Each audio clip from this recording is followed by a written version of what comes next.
I'm joined now by Joanne, whose 6-year-old son Connor died from sepsis just days after he was sent home by doctors. Dr Hilary is here too. Joanne, thank you for coming in, and both of us, sincere condolences for losing your wee boy. But I feel it's important, you feel it's important as well that you talk about this, because it is the silent killer. Tell us about Connor. What was he like? He was a little monkey, to say the least. Everybody loved him. He was one of them, he always had a smile for everybody. He was so polite to anybody, he'd always use his manners. All the school said that he was just one of them kids. His teacher from school said it was like he could have a conversation. It's like having a conversation with a 60-year-old man. Yeah. He'd sit there and just have a full conversation with him. He absolutely adored him. God, you must miss him so much. What were the first signs that something was wrong with him? Because this was just before Christmas, wasn't it? Yeah, it was about 10 days before he passed away. He started feeling sick. He was at his dad's and he started complaining of a sore ear and it was hurting. And I was due to attend a friend's wedding. I was a bridesmaid and I really wanted him at the wedding. And the day before, I was concerned that he wasn't going to make it. He was really poorly, but he did come. And all he did at the wedding was sleep. And that's not like him. That was totally out of character. No. Totally out of character. He had a bit of Calpol. He ran around for 10 minutes and then just, Mummy, my ear hurts, and went to sleep. So we took him to the doctors the day after. So you took him to the doctors. Now, the doctors, they did all the things you would expect. Yeah, he saw a junior doctor, but a fully qualified doctor was in the room to assess what was going on. She checked his ear, his throat. She said, yeah, it looks like he's got a little bit of an ear infection, a bit of a sore throat, but it doesn't need antibiotics at the minute. He should be fine. Plenty of Calpol, plenty of fluids. Bring him back if you're concerned in a few days. You felt reassured by that, of course, because at that stage, nobody was thinking sepsis. It wasn't in the front of anyone's mind, was it? No. So that's really hard, and that's the thing. Because you said this, Hilary, before, maybe we have to do that. Doctors have to realise that that's what it could be. Yeah.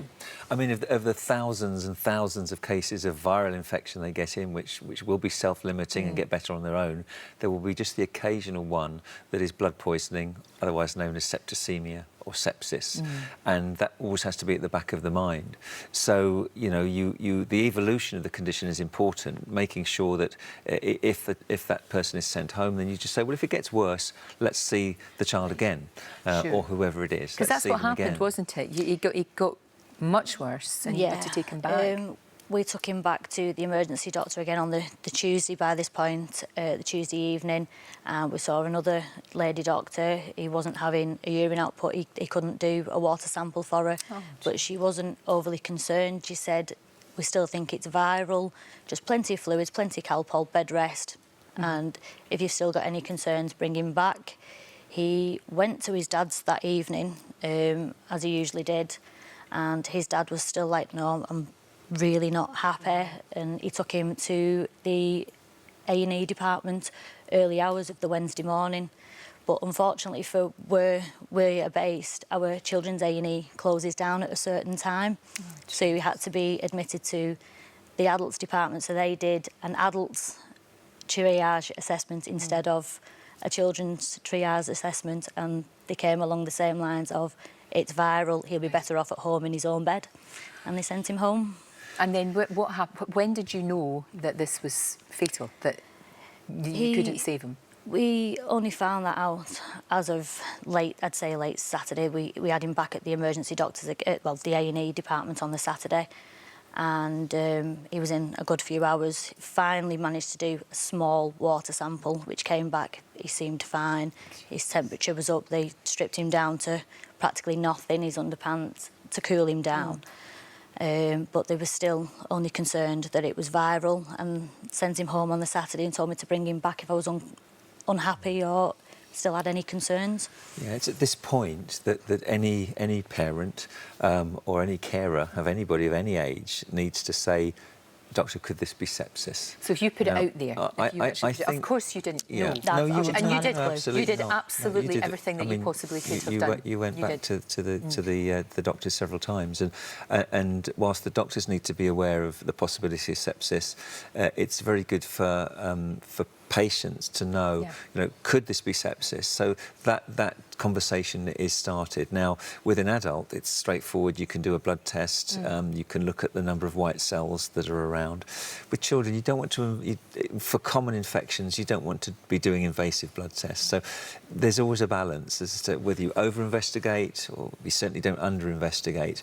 Whether you use antibiotics or not, you certainly wouldn't want to use them for every single infection because A, they wouldn't work, and secondly, they would encourage antibiotic resistance. So it is a difficult thing to decide. It's about more awareness, isn't it? I mean, it's awareness. That's the thing. That's what you want, Joanne. You don't want your wee boy to have died for nothing. No, I want, if for anything, if he can just save one life by a parent thinking, well, I'm unsure, I know my child, this isn't right, just ask them questions. Doctor, could it be this? Is there any chance we can test for that? Is there any chance we can just double check or keep him in a little bit longer just to find out? Keep that asking at the forefront of your minds. That's a really important point, Joanne. Ask, could it be sepsis? Parental instinct is really good. My son, daughter, isn't like this normally, doesn't normally get this ill. The illness had gone on 7 days. So I think these are important. And the signs to look out for, obviously high temperature is right up there. Also, the vomiting is a bit unusual.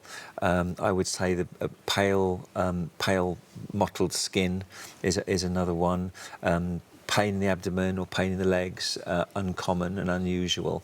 Heart rate very fast, respiratory rate fast.